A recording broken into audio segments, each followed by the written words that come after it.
Salam sepak bola, teman-teman netizen atau warganet. Selamat bergabung kembali ke konten terbaru dari channel YouTube Triple B. Dan di konten terbaru hari ini, saya ingin membahas sebuah berita yang lagi trending, yakni tentang Witan Sulaiman yang berhasil mencetak gol pertama bagi klubnya Trenčín di sebuah pertandingan di Liga Slovakia, sehingga menyelamatkan klubnya dari kekalahan. Mungkin bagi kalian gol dari Witan ini biasa saja, tapi kalau bagi saya gol dari Witan ini sangat luar biasa teman-teman, karena jika kita melihat kembali tayangan ulang dari gol ini, maka kita bisa cermati bahwa Witan melakukan pergerakan tanpa bola sehingga dia bisa menyelinap di antara para pemain tim lawan untuk bisa mencetak gol dan menyamakan kedudukan bagi klubnya. Memang kita tahu bahwa Witan tidak selalu bermain sebagai starter kan, seperti di pertandingan ini dia masuk sebagai pemain pengganti. Tapi poinnya bukan tentang Witan bermain dari awal atau bermain di tengah jalannya pertandingan. Tapi poinnya apakah Witan bisa beradaptasi dan memberikan kontribusi bagi klubnya. Artinya perlahan-lahan pemain ini sudah bisa beradaptasi dan juga tune in dengan permainan dari klubnya. Dan dia membela klub yang bermain di kasta tertinggi kompetisi sepak bola Slovakia teman-teman. Artinya memang persaingannya juga cukup ketat. Dan tidak mudah tentunya bagi Witan yang merupakan pemain muda untuk bisa masuk ke tim utama. Jadi artinya memang pemain ini mengalami perkembangan yang cukup pesat. Memang ini bukan klub pertama dia di Eropa kan, tapi kita tahu karena dia sudah cukup lama berada di Eropa, jadi ya tidak begitu sulit lah bagi dia untuk beradaptasi bermain di Trenčín. Tapi selain itu juga kan kita bisa melihat perubahan dari segi fisik Witan Sulaiman. Badan dia terlihat lebih kekar.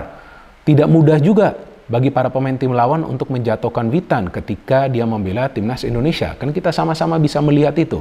Kecepatannya juga jauh lebih baik, kecerdasannya meningkat. Bahkan beberapa kali di sebuah pertandingan timnas Indonesia, Witan itu bisa memberikan umpan-umpan kunci.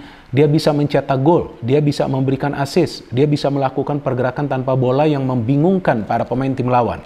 Nah, ini semua tentu dia pelajari dengan berlatih dan juga bermain beberapa kali di Eropa. Jadi seperti yang berkali-kali saya katakan teman-teman, bahwa sangat penting bagi pemain-pemain muda kita yang punya potensi berkarir di luar negeri. Memang belum tentu juga mereka akan mendapatkan menit bermain yang lama. Tapi mereka harus struggle, mereka harus berjuang agar mereka bisa mendapatkan tempat. Dan itulah yang dilakukan oleh Witan Sulaiman sehingga perlahan-lahan dia mulai dipercaya. Memang belum tentu juga dia akan menjadi starter di next match. Tapi paling tidak dia telah menunjukkan bahwa saya bisa. Jadi jika dia bisa, kenapa tidak pemain-pemain muda kita yang lain yang punya potensi, yang memang kita bisa melihat skillnya di atas rata-rata juga coba untuk berkarir di Eropa. Ya tentu dengan bantuan seorang agen ya, untuk bisa mendapatkan klub yang bisa membantu pemain tersebut untuk berkembang secara pesat, seperti yang sekarang kita lihat di Witan. Dan Witan ini kan ketika absen membela timnas Indonesia, kita sendiri kan bisa melihat ada sesuatu yang hilang dalam permainan timnas Indonesia. Maka itu dia adalah pemain yang vital bagi timnas Indonesia. Tapi berapa usia dari Witan ini? Usianya baru 21 tahun teman-teman. Masih sangat muda, karirnya masih panjang. Masih harus berjuang lagi pemain ini. Jadi saya yakin bahwa dia tidak cepat puas, maka itu dia tetap ingin berada di Eropa. Kan sebelumnya pernah ada isu kan, kemungkinan dia dan Egy akan bermain di Indonesia. Ya kita perlu bersyukur bahwa mereka tetap berkarir di Eropa. Itu sangat penting bagi kita, karena kita ingin bahwa para pemain yang nanti membela timnas Indonesia ya banyak juga yang berkarir di luar negeri. Dan sebetulnya nggak harus juga di Eropa. Ya mungkin juga bisa di Korea, bisa di Jepang, atau mungkin juga di Liga Malaysia. Nggak ada salahnya juga berkarir di Liga Malaysia. Contoh lainnya adalah Sadil Ramdhani. He's a good player now. Kita bisa melihat kecerdasannya meningkat. Dia bisa memberikan banyak umpan-umpan yang akurat. Dia bisa shooting dari jarak jauh yang keras. Dia bisa mencetak gol. Dan juga kita tahu belum lama dia juga mencetak sebuah gol yang spektakuler bagi klubnya. Yang dia bela di Malaysia kan, dari tendangan bebas. Dan ketika dia mulai dipanggil oleh Coach Sintayong, kita bisa melihat ada penambahan kekuatan di timnas Indonesia, karena Sadil ini juga pemain yang mobile. Dia bisa bergerak aktif tanpa bola, dia bisa memberikan umpan-umpan kunci yang terukur. Dia bisa juga melakukan pergerakan tanpa bola yang mengecoh para pemain tim lawan. Jadi memang sepertinya Coach Sintayong menginginkan lebih banyak pemain yang berada di skuad timnas Indonesia, terutama yang bermain di tengah dan juga di depan itu bisa melakukan pergerakan tanpa bola yang aktif.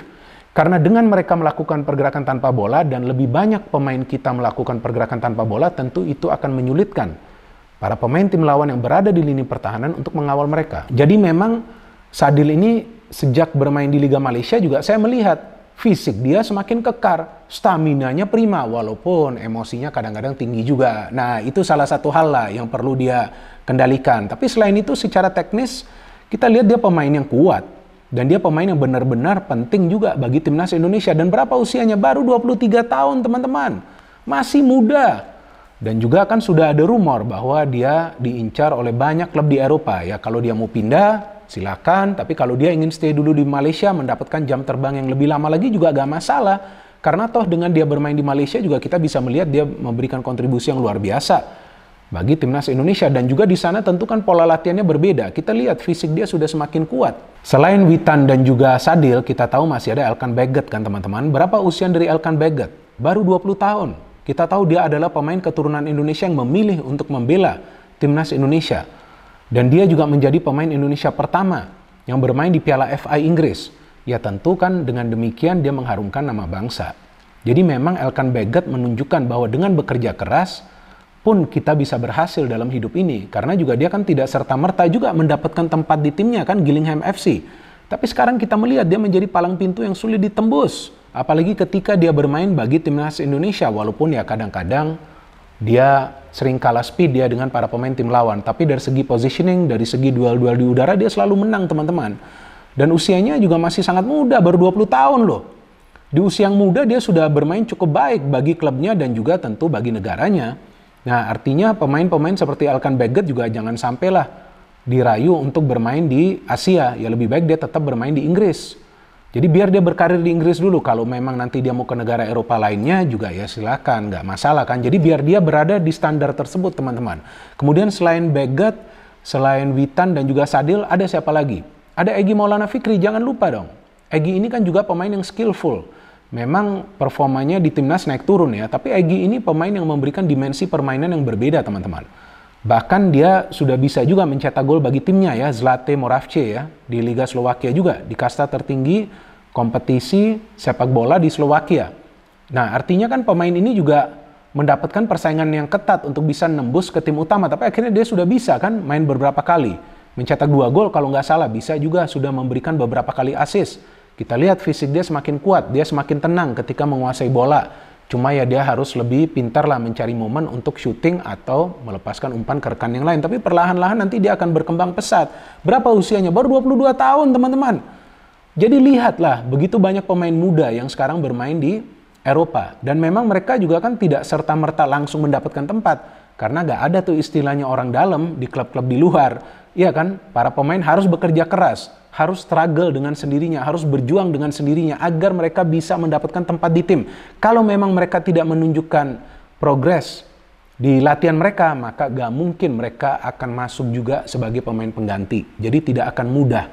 Nah selain juga Egy, jangan lupa lagi nih, saya yang hampir lupa sih sebenarnya, masih ada Asnawi Mangku Alam yang bermain di Korea. Memang dia bermain di Liga 2 Korea, tapi lihatlah, dia menarik perhatian kita semua dan menarik juga perhatian media Korea. Bahwa ternyata pemain asal Indonesia juga bisa cepat berkembang dan beradaptasi bermain di Liga Korea. Dan dia juga kita tahu usianya masih muda.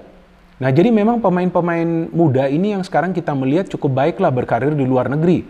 Dan kita tahu bahwa ketika Asnawi juga absen bagi timnas Indonesia, maka ada sesuatu yang kosong di lini pertahanan sebelah kanan. Ya terlihatlah beberapa kali dia bisa melakukan pergerakan-pergerakan cepat ke pertahanan tim lawan ketika dia membela timnas Indonesia. Selain Asnawi ada siapa lagi? Ada Pratama Arhan. Nah inilah yang bagi saya menjadi sebuah keprihatinan ya, bahwa Pratama Arhan belum bisa mendapatkan tempat di Tokyo Verdy. Ya mungkin memang dia belum diberikan kesempatan ya oleh klubnya ya, tapi saya pikir jika memang dia tidak selalu diberikan kesempatan atau memang tidak lagi diberikan kesempatan, ya lebih baik mencari klub lain.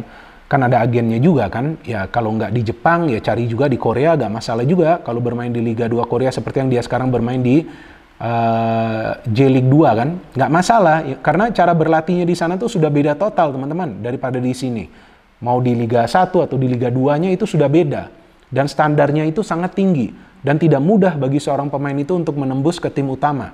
Jadi yang mungkin Pratama Arhan harus berproses sebelum nanti dia mendapatkan kepercayaan. Tapi ketika dia bermain untuk timnas Indonesia kan kita melihat Nggak ada yang berubah, nggak menurun performanya. Justru terlihat dia semakin kekar. Terlihat beberapa kali itu dia agresif menyerang ke pertahanan tim lawan. Nah, jadi semua pemain-pemain ini teman-teman, semua pemain-pemain muda ini yang sekarang sedang berada di luar negeri ini telah membentuk mindset yang berbeda. Artinya mereka tidak cepat puas, terus berjuang sampai akhir, habis-habisan. Nah, itu nanti akan membuat timnas Indonesia kita semakin kuat.